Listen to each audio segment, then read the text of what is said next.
You may be wondering why a second SATIRICAL video has hit the recommendation feed. And the thing is, I don't know either. Yes, really, yes.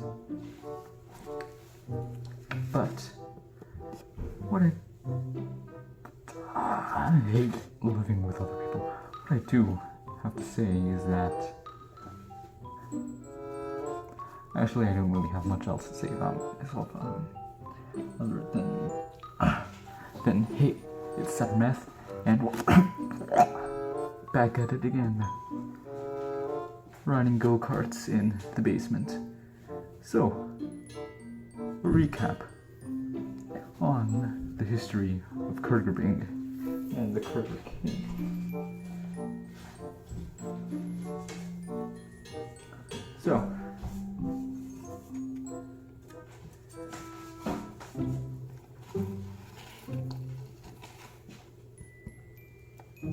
Kurger founded in 1920 by a certain David Edgerton.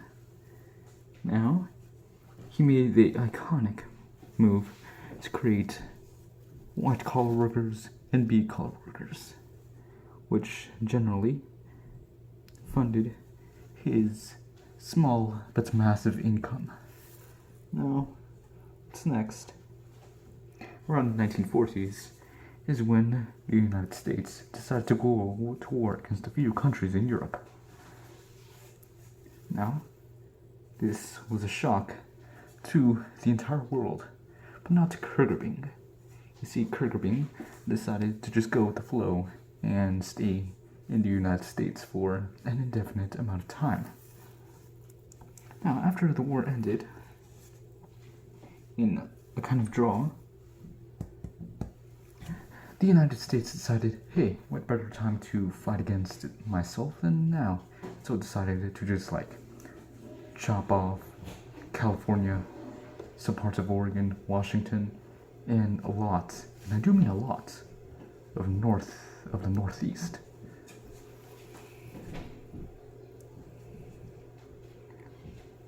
Right here is when Mr. McClamer came in, and McClamer began producing the burgers at a rapid pace, turning them out like they were, I don't know, the burgers, I guess. Fed them to soldiers got fat, couldn't move, and a bunch of controversies came up around McClamer's time. First was kicking out Edgerton, who at this point was kind of becoming sick, but he could have ran the company for a few more years. Second was the dog and the cat meat, which was substituted to jellyfish and poison dart frog meat. Yes, that is correct.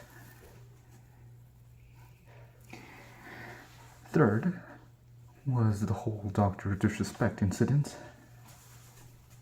And fourth, the thing that finally got him killed and assassinated around 1984 was not pledging the Pledge of Allegiance once and then getting JFK'd.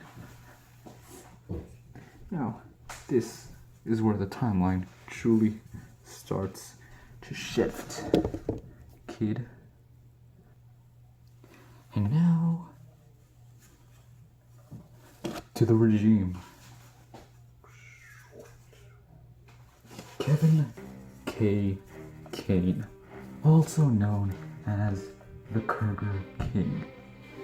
Kurger's newest and present CEO. Now, the Kurger King, whose hat I have replicated right here. See that? Good. Probably the most well-known people involved with Kurger. Now, one of his first moves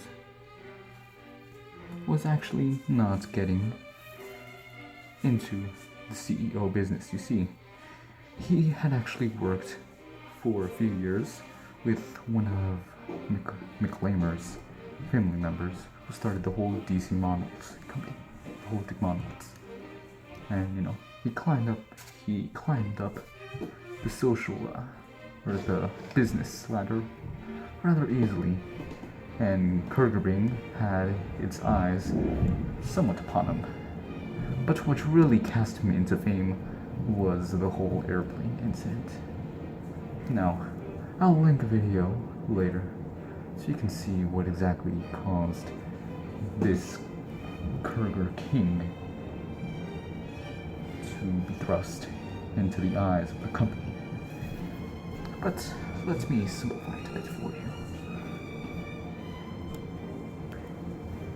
See, around his 30s, he was very known for taking a lot of business flights, and also very known for being very thirsty. One fateful day, he went into an airplane seated on seat 35A. Now, what happened around this point was that he was getting really thirsty. It had been days since he drank water. Up until that point, he had been surviving on a bunch of Kurger drinks so I don't get demonetized. But let me show you the scene on a larger device.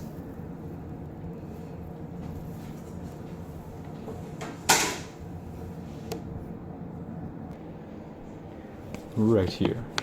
Heavy is the crown. Survival. Eventually, Ryan reached out to the US Embassy for help. And they were able to secure a this flight video back home has with some accuracies, some inaccuracies, such as naming Kane Ryan Brewer. But let me skip to the interesting parts. They tried to calm him down, but he was beyond reason. The iconic video. He started screaming the N-word. Shut up. And the voices in his head grew louder. He felt like he was going to explode. Suddenly, he stood up and started yelling at the woman, accusing her of being Samantha and demanding that she return his money. The other passengers were taken aback by Ryan's outburst. They tried to calm him down, but he was beyond reason. He started screaming the N-word at people, claiming that he had the right to say it because he was part West African. Some of the passengers became angry and started shouting back at Ryan. The flight attendants tried to intervene, but Ryan was completely out of control. In the end, the captain was forced to alert the law enforcement, and Ryan was escorted off the plane by the police and confused. Okay, I have no idea what I just said. I'm just going to repeat everything I said right now. Now, this was not the end of the Kurger King, but merely only a beginning. After getting escorted off of the plane by the police for yelling the N-word repeatedly, he gained popularity among the media. He was streamed a lot on news channels such as Docs, MSNBC, and BBC, including BBL, yes. Now, this thrust him into the public spotlight, upon which he could gain some kind of audience for his Kane endeavors. Now, Mr. Kane right here was given prison time of only about a few months, I'd say, for interrupting a plane like this. But no, this is only the beginning. Also, there's a really cool music video I think you ought to see about the Kurger King.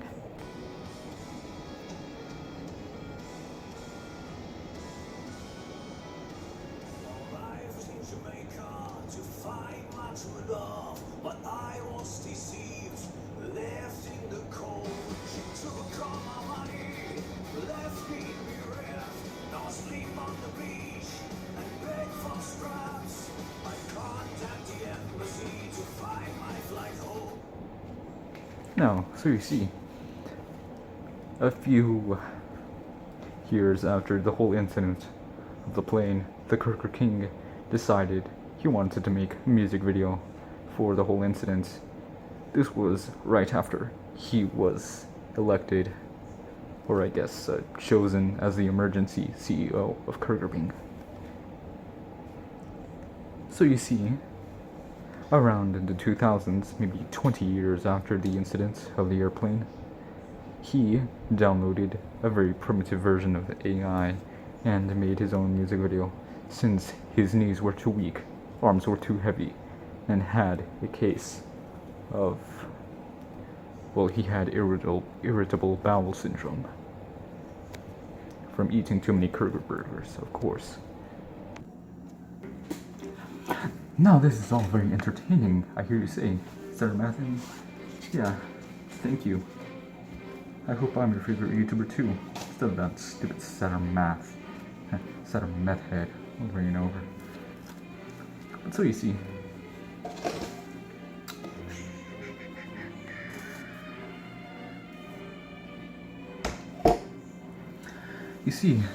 the Kurger King was first established as the CEO. Not exactly because he was fit to run as the CEO of a sort of small business that was dying and needed immediate help, but because he fit the parts, both in looks and in attitude. This was very much the attitude of what we call a king here in the United States of fascism.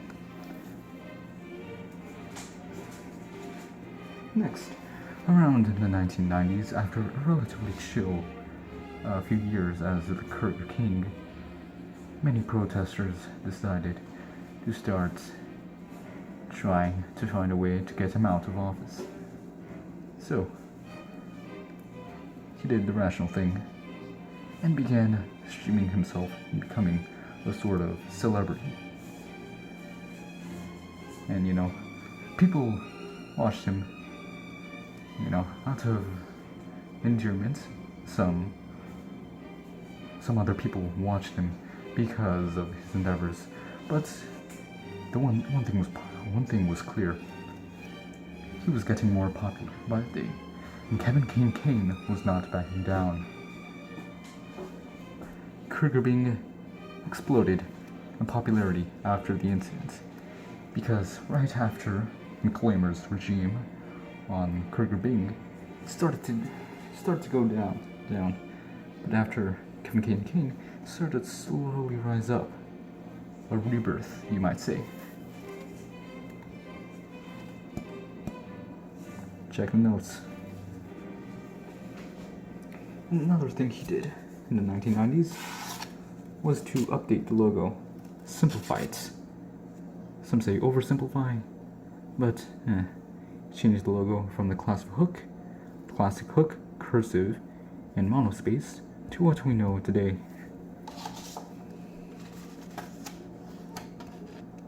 Right here.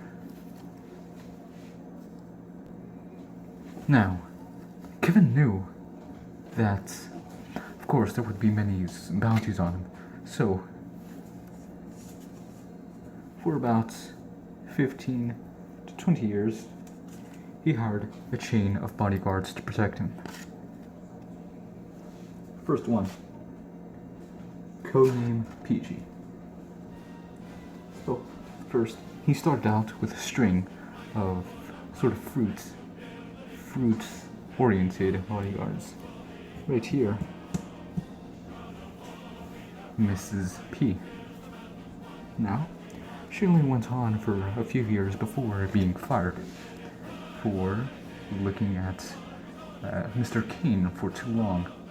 After that, she was promptly sent out to the police station and executed. Was she? Oh no, she was just imprisoned for like a year. And after her came the banana. Now, he actually did defend Mr. Kane for a few more years than this one did, the first bodyguard.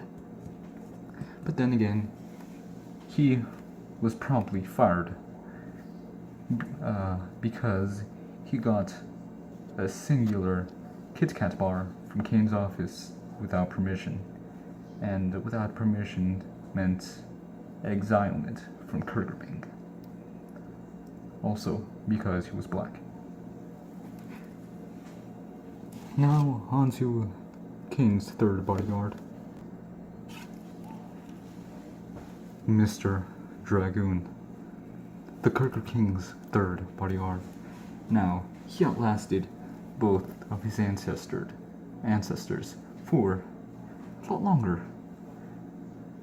He was white, had cool hair, and most importantly, was high a lot of the time. High or some other form of intoxication. So, Kane found this guy agreeable. The only thing that happened was that after about 7 years of serving as his bodyguard, he let one person slip, and Kane's crown had a tomato thrown on top of it. After that, Kane sadly fired the white guy. But this story isn't so much necessarily about these three. It's more about the fourth, final, and current bodyguard, who Kane still does not fully like, but tolerates because he is an amazing person at his job. The sausage slicer. Now, he, born in China, made of grinded up pork meat, and also an amazing samurai. The sausage slicer was brought onto the Kurger crew around 2005. Now, this was when things start to get slicey. Now, since the sausage slicer was Chinese, or is Chinese, I guess, Kane did not like him at first, but over the years he proved his usefulness in being able to slice up multiple pedestrians in under 1 minute. He was able to slice through the headquarters of another similar company, Markletel, also known as Taco Bell, and then proceeded to dismember a lot of the employees. Since Sausage Slicer's abilities could definitely not be met, Kane decided to keep him. However, did not like him. Part 1, because he was Chinese, and Part 2, because Sausage Slicer is communist. Now, around 2006 or 7, a little thing became mainstream. We call it the internet. Now, the internet in the United States of fascism was forced to be consumed by everyone. So, Kurger did the rational decision to move on to the internet instead of being a purely real-life world location. Now, Kevin K. Kane, along with the sausage slicer, sometimes used sort of as a mascot, began to publicize their advertisements and their work over on kurgerbing.com, which you should totally visit. Now, although the site was managed as well as a pack of deceased chickens, they still sort of worked. They were still consumable until people began to eat more Kurger burgers, fries, and soda than in the last 20 years. So Kurger began to rise once again.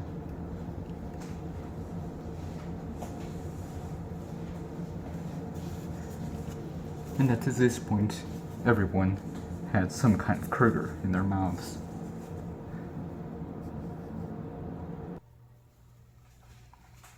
Now, in the present day, That is why you see everyone chomping down on a Kurger burger every once in a while to satiate their needs, their addiction. And the Kurger King began to grow ever once more as a rich man, possibly one of the richest men on the planet right now, surely the most wealthy person in the United States of fascism, estimated to be about worth $1 trillion. And since we're in the new age, you know what all the buzz is about: AI this, AI that. So Kurger Bing, like many other companies, decided to profit on AI, bought out many large businesses, and then began to farm tons and tons and tons and tons of AI-generated videos. Namely, Heavy is the Crown, the Kurger King music video, along with generating some of, or sort of reviving some of the Kurger King's past bodyguards, turning them into fruits and making them play a game show on an island. Namely, an island that he visited on.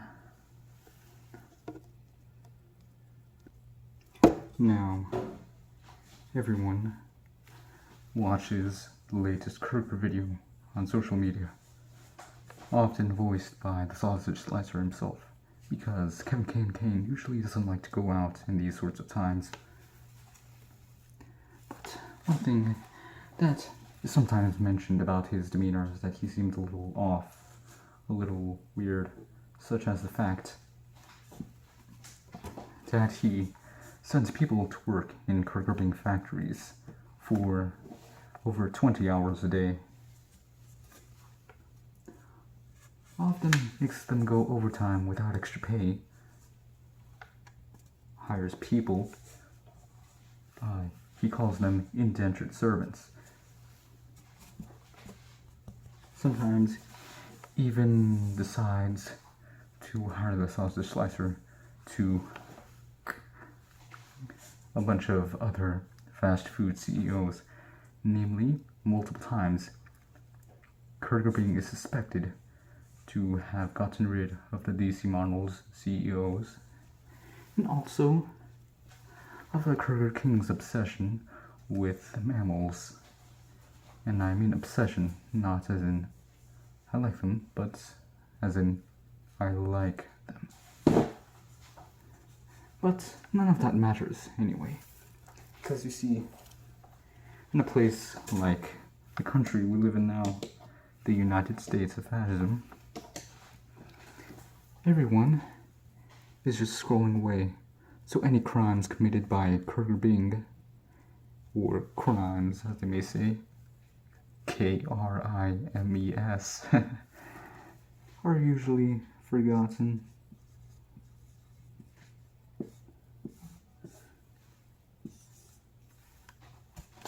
Within a week. And honestly, Kurger Bing most of the time doesn't even need to pay the AI and the data scrapers to get rid of the bad news about Kurger Bing. Honestly, the news is still there, just that most people don't care about it a few days after it's revealed, and they go back to eating their Kurger burgers as if they didn't just have a massive rally a few hours before. And that, my friends, is most of the history, a short history of Kurger Bing. Now, you ask my opinion on this? Oh. So you see, my little friends,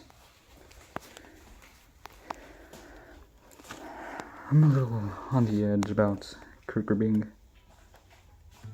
On one side, it has committed multiple felonies, mostly with the Kurger King, namely extortion, slavery, assassination, a whole lot of scams, plagiarism, robbery, theft, murder, and bribery. But on the other hand, there's a certain person I like within the company. Sausage Slicer, my beloved, of course. Now, okay. Now, even though he is one of the main assassins of Kurger, I personally adore him because of the charm, because of the way that he presents himself on social media, because of the way that he is able... I'm tearing up. Because of the way that the Slicer is able to really make awesome videos and posts on Instagram. And also because he is doing a few favors for me, namely importing a lot of substances from China to both me and the Kurger King. For the Kurger King, his usual substances, opium. And for me, well, self-explanatory. And, well, honestly, because of this one guy doing this one thing for me, I think all of Kurger Bing's crimes can be, like, renounced. You know, Kurger Bing might seem a little wacky on the surface, but if we really dig beneath it all, and go to the really obscure stuff, such as this guy with only a few million followers, really notice how amazing this one company is. And this is why I love Kurger. What am I doing with this with my left hand? Goodbye.